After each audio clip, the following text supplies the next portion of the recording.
नमस्कार, मैं हूं शाहीन। पेश है आज की खबरें। पश्चिम बंगाल भारतीय जनता पार्टी में सब कुछ ठीक नहीं चल रहा है। विधानसभा चुनाव में बीजेपी की हार के बाद कई नेताओं ने अलग अलग बयान देने शुरू कर दिए हैं, तो वहीं चुनाव के वक्त तृणमूल कांग्रेस से आए नेताओं के घर वापसी के कयास लगाए जा रहे हैं। इस बीच भारतीय जनता पार्टी के नेता सौमित्र खान ने ऐसे नेताओं पर निशाना साधा है और उनकी तुलना कुत्तों से कर दी है। बंगाल से नई दिल्ली रवाना होने से पहले सौमित्र खान ने कहा है कि हमें दिल्ली में कुछ काम है, साथ ही बंगाल में आगे की राजनीतिक लड़ाई लड़ने के लिए हम केंद्रीय नेतृत्व का आशीर्वाद लेने जा रहे हैं। देश की राजनीति में एक बड़ा सियासी हलचल होने वाला है। खबर है कि कांग्रेस के एक बड़े नेता पाला बदलकर भारतीय जनता पार्टी में शामिल हो रहे हैं। सूत्रों का कहना है कि बीजेपी में आने वाले ये कांग्रेस नेता उत्तर भारत से ताल्लुक रखते हैं। कांग्रेस नेता के नाम को लेकर सोशल मीडिया पर कयासबाजी शुरू हो गई है। इसे बीजेपी के मिशन यूपी 2022 की शुरुआत बताई जा रही। कई लोगों का मानना है कि जितिन प्रसाद ब्राह्मण नेता हैं और उनको पाले में लाकर बीजेपी ब्राह्मणों में संदेश देना चाहती है। कोरोना के हालात सुधरने के साथ ही किसान नेताओं ने अपने आंदोलन को और मजबूती देने की कवायद शुरू कर दी है। इसी कड़ी में किसान आंदोलन का चेहरा बनकर उभरे भारतीय किसान यूनियन के नेता राकेश टिकैत पश्चिम बंगाल की मुख्यमंत्री ममता बनर्जी से कोलकाता में मुलाकात कर रहे हैं। यह मुलाकात ऐसे समय हो रही है जब ममता बनर्जी बंगाल से बाहर अपनी सियासी प्रभाव जमाने की तैयारी में है। वहीं राकेश टिकैत भी किसान आंदोलन को निर्णायक दिशा में ले जाना चाहते हैं। कोरोना की दूसरी लहर के चलते संक्रमण के मामलों में तेजी आई थी। इससे चलते किसानों की मूवमेंट पर थोड़ा असर पड़ा था, लेकिन अब स्थिति सुधरने के बीच टिकैत चाहते हैं कि फिर से आंदोलन को गति मिले। ममता बनर्जी नए कृषि कानूनों के खिलाफ मुखर रही हैं और उन्होंने किसानों के विरोध को अपना समर्थन भी किया है। ऐसे में राकेश टिकैत उनके साथ मिलकर आंदोलन को फिर से धार देना चाहते हैं। मुंबई में समय से पहले मानसून ने दस्तक दे दी है। मानसून के आगमन के साथ ही मुंबई के लिए खतरे की घंटी भी बज गई। मौसम विभाग द्वारा मुंबई में हाई टाइड की चेतावनी जारी की गई है। मौसम विभाग के पूर्वानुमान के मुताबिक शहर के कुछ इलाकों में भारी से बहुत भारी बारिश की संभावना है। साथ ही समुद्र में हाई टाइड के उठने का भी अनुमान लगाया जा रहा है। इसी दौरान समुद्र की लहरें 4.16 मीटर की ऊंचाई तक पहुंच सकती हैं। ऐसे में एहतियातन समुद्र के किनारों के इलाकों को खाली करवा लिया गया है। साथ ही कई टीमें नजर बनाए हुए हैं। आईएमडी मुंबई के उप महानिदेशक डॉक्टर जयंत सरकार ने बताया कि मानसून मुंबई पहुंच गया है। मुंबई में मानसून के पहुंचने की तारीख 10 जून थी, लेकिन इस बार समय से एक दिन पहले मानसून का आगमन हुआ है। इससे पहले प्री मानसून की बारिश ने मुंबई को पानी पानी कर दिया। कई इलाकों में सड़कें जलमग्न हो गईं, जिसके कारण यातायात भी कई जगह बाधित रहा। वहीं मुंबई के हिंदमाता में सड़कों पर जल जमाव देखा जा सकता है। राजस्थान के बीकानेर में जयपुर महापौर सौम्या गुर्जर को हटाने का दूसरे दिन भी भाजपा कार्यकर्ताओं ने विरोध जारी रखा। भाजपा कार्यकर्ताओं ने प्रदर्शन करते हुए बताया कि कांग्रेस सरकार ने अलोकतांत्रिक तरीके से महापौर को हटाया है। राज्य में हो रहे अनैतिक कार्यों को भाजपा कतई बर्दाश्त नहीं करेगी। गहलोत सरकार का सौम्य गुर्जर को हटाने का विरोध जारी रहेगा। कांग्रेस सरकार ने जिस प्रकार अलोकतांत्रिक गतिविधि से भाजपा की मेयर को हटाया है, वो बिल्कुल अशोभनीय है। लोकतंत्र में इस तरह की हरकतें राजस्थान में पहली बार हुई है। इतिहास में ऐसा कभी पहले नहीं हुआ। तो हमारी ये मांग है कि इस लोकतंत्र बहाली की जाए और इस तरह के जो अनैतिक कार्य जो लोकतंत्र में हो रहे हैं, जिससे जनता का विश्वास सरकार के ऊपर से उठ रहा है, इस तरह के कार्य नहीं हो तो सौम्या गुर्जर की बहाली है। कांग्रेस सरकार ने जिस प्रकार उत्तर प्रदेश के फिरोजाबाद में थाना सिरसागंज में दलित युवती के साथ सामूहिक दुष्कर्म की घटना को अंजाम दिया गया है। पीड़ित के परिजन आरोपियों की धमकियों से डरे हुए हैं। पूरा मामला फिरोजाबाद के थाना सिरसागंज क्षेत्र के गांव का है, जहां विगत 3 जून की रात को करीब 8 बजे एक दलित युवती शौच के लिए खेत पर गई थी। उसी दौरान 4 युवक बाइक से वहां आ गए और युवती को जबरन उठाकर ले गए। वहीं एक गांव के पास नहर के किनारे युवती को नशीला पदार्थ खिलाकर 4 युवकों ने युवती के साथ सामूहिक बलात्कार किया। दुष्कर्म करने के बाद युवक युवती को वहीं खेत पर छोड़कर चले गए। जब सुबह तक युवती घर वापस नहीं लौटी तो परिजनों द्वारा उनकी खोजबीन शुरू की गई। काफी तलाश करने के बाद युवती को घर लाया गया, जिसके बाद युवती ने परिजनों को घटना की जानकारी दी। इसकी भनक लगते ही आरोपी पीड़िता के घर पहुंच गए और उन्होंने मामले की सूचना थाने में दिए जाने पर परिजनों को जान से मारने की धमकी दी। इससे भयभीत होकर परिजनों ने आकार थाना सिरसागंज में मामले की तहरीर दी है। 3 गाड़ियाँ आई थी, कौन सी गाड़ियाँ थी? मोटरसाइकिल और 4 लड़के थे। पहचाना तुमने उसको? क्या क्या नाम उनके? एक का नाम प्रीतम है और अतुल है, अजय, छोटू है। फिर क्या हुआ? फिर वो लोग गलत काम किया उन लोगों ने। क्या तुम्हारे साथ? क्या कैसे जबरदस्ती क्या उठा ले क्या किया था?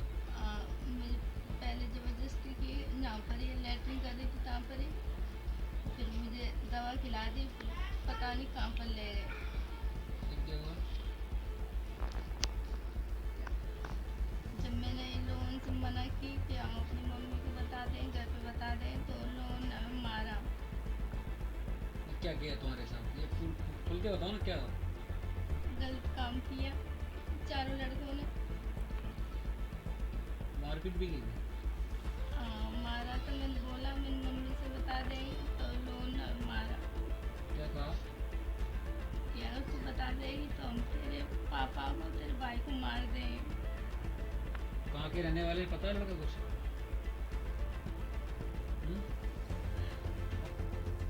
उत्तर प्रदेश के आजमगढ़ में जिलाधिकारी राजेश कुमार और पुलिस अधीक्षक आजमगढ़ सुधीर कुमार सिंह और आबकारी विभाग टीम ने रोडवेज के पास दुकान पर बियर, देसी शराब और अंग्रेजी शराब की चेकिंग की और साथ ही आवश्यक दिशा निर्देश भी दिए। एसपी ने बताया कि इस दुकान से सबसे ज्यादा बिक्री होती है। जब से अंबेडकर नगर और आजमगढ़ में जहरीली शराब से मौतें हुई हैं, तभी से लगातार अभियान चलाया जा रहा है।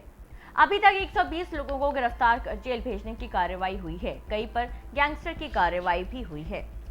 मुख्यमंत्री का आदेश है, जिस तरीके से पूरे जनपद में अभियान चल रहा है, आज किस तरीके की कार्रवाई की जा रही है? देखिए, हम और एसपी साहब दोनों यहाँ पे एक दुकान औचक रूप से चेक करने आए हैं। इसी तरह जगह जगह पे एसडीएम साहिबान, सीओ साहिबान और थानों को भी बोल रखा है, वो भी औचक निरीक्षण हर टाइम पे बिना किसी इन्फॉर्मेशन का औचक निरीक्षण कर रहे हैं। तो पूरा महकमा इसके लिए सतर्क है और कहीं भी किसी तरह की अवैध शराब की शिकायत अगर आती है तो तुरंत उस पर एक्शन होता है। अभी सब लोग सारी कार्रवाई से अभी लोग काफ़ी लोग भयभीत हैं यहाँ पे।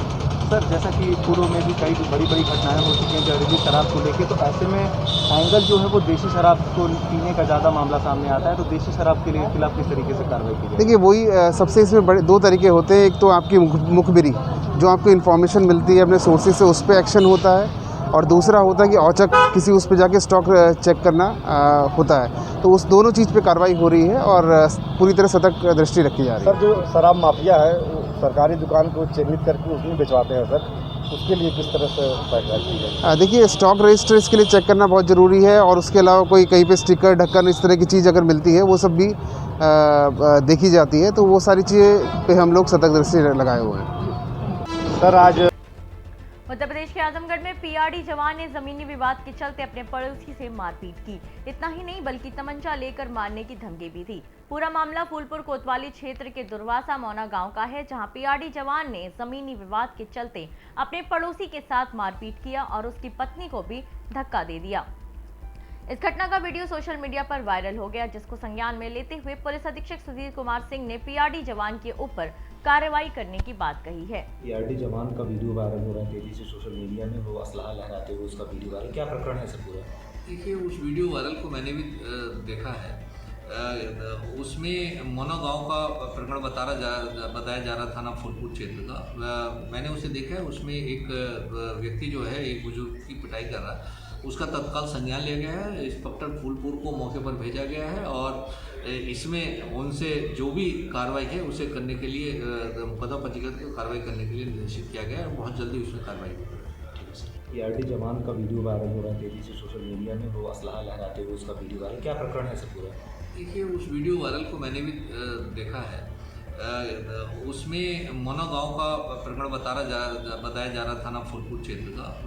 मैंने उसे देखा है, उसमें एक व्यक्ति जो है एक बुजुर्ग की पिटाई कर रहा है, उसका तत्काल संज्ञान लिया गया है। इंस्पेक्टर फूलपुर को मौके पर भेजा गया है और इसमें उनसे जो भी कार्रवाई है उसे करने के लिए मुकदमा पंजीकृत कार्रवाई करने के लिए निर्देशित किया गया है और बहुत जल्दी उसमें कार्रवाई होगी। ARD जवान का वीडियो। उत्तर प्रदेश के हाथरस में बेखौफ बाइक सवार बदमाश दुकानदार को गोली मारकर फरार हो गए।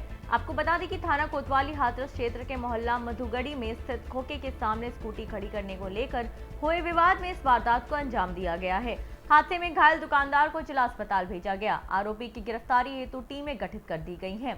परिजनों से लिखित तहरीर प्राप्त की जा रही है। फिलहाल आज दिनांक 8/6/2021 को 3:45 बजे कोतवाली हाथरस पर सूचना प्राप्त होती है कि मोहल्ला मधुगढ़ी में चाय का खोखा लगाने वाले एक व्यक्ति को खोखे के सामने स्कूटी खड़ी करने को लेकर विवाद हुआ, जिसके बाद स्कूटी सवार द्वारा उनको गोली मार दी गई है। सूचना पर थाना पुलिस तत्काल मौके पर पहुंचती है।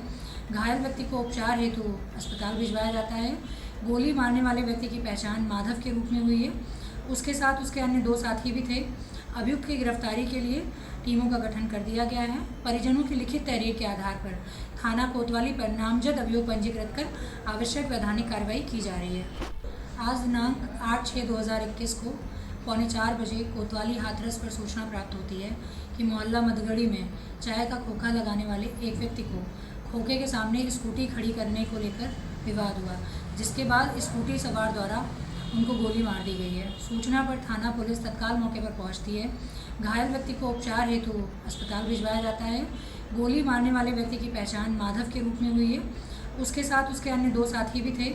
अभियुक्त की गिरफ्तारी के लिए टीमों का गठन कर दिया गया है। परिजनों की लिखित तहरीर के आधार पर थाना कोतवाली पर नामजद अभियोग पंजीकृत कर आवश्यक वैधानिक कार्रवाई की जा रही है। उत्तर प्रदेश के मथुरा में थाना गोवर्धन क्षेत्र की छोटी परिक्रमा मार्ग में एक महिला के साथ शादी का झांसा देकर लगातार 3 साल तक दुराचार करने का मामला सामने आया है। महिला ने अपने साथ हुई घटना की शिकायत थाना गोवर्धन में लिखित तहरीर देकर की। महिला के अनुसार बताया गया है कि वह महिला परिक्रमा मार्ग में दुकान लगाकर अपना जीवन यापन कर रही थी। उसके माता पिता की मृत्यु पहले ही हो चुकी थी। उसके साथ ही एक दीपक नामक युवक भी जलजीरा की धकेल लगाता था। दीपक ने महिला को अपने प्रेम जाल में फंसाकर और शादी का झांसा देकर महिला के साथ संतनगर कॉलोनी में स्थित मकान में आकर रहने लगा और उसके साथ दुराचार करता रहा। अपने साथ हुई इस घटना को लेकर युवती खबर लिखे जाने तक थाने में ही अपने लिए न्याय की गुहार लगा रही थी। देखना अब ये होगा कि पुलिस की कार्रवाई में क्या मामला सामने निकल कर आता है। आज की खबरों में अभी के लिए इतना ही। मुझे दीजिए इजाजत। नमस्कार।